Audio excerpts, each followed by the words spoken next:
کیا آپ تصور کر سکتے ہیں کہ ایک نیک انسان اچھی بھلی کشتی میں سوراخ کر دے، ایک معصوم بچے کے بارے میں ایسا فیصلہ کرے جو کسی کی سمجھ میں نہ آئے، اور پھر بغیر کسی مزدوری کے ایک ٹوٹی ہوئی دیوار بنا دے؟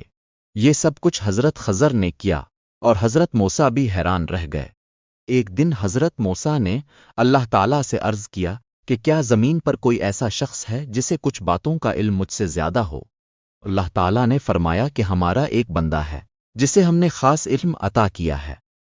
حضرت موسیٰ ان سے ملنے کے لیے سفر پر نکلے اور آخرکار حضرت خضر سے ملاقات ہوئی۔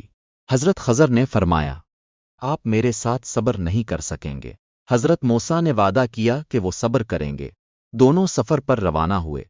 راستے میں کچھ لوگوں نے انہیں اپنی کشتی میں بٹھا لیا۔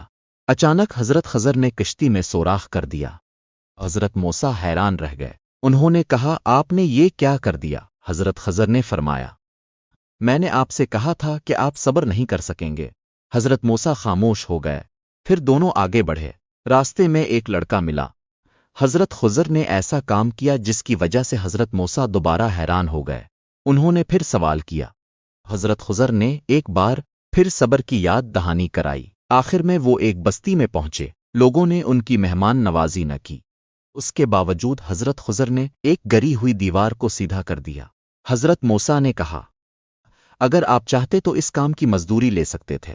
تب حضرت خضر نے فرمایا، اب ہمارے راستے جدان ہوتے ہیں اور میں آپ کو ان باتوں کی حقیقت بتاتا ہوں۔ انہوں نے بتایا کہ کشتی غریب لوگوں کی تھی۔ آگے ایک ظالم بادشاہ ہر اچھی کشتی چھین رہا تھا، اس لیے کشتی میں معمولی نقص پیدا کیا گیا تاکہ وہ محفوظ رہے۔ دیوار کے نیچے 2 یتیم بچوں کا خزانہ دفن تھا۔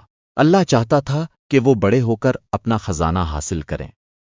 حضرت موسیٰ کو تب معلوم ہوا کہ ہر وہ چیز جو بظاہر بری نظر آئے ضروری نہیں کہ حقیقت میں بھی بری ہو۔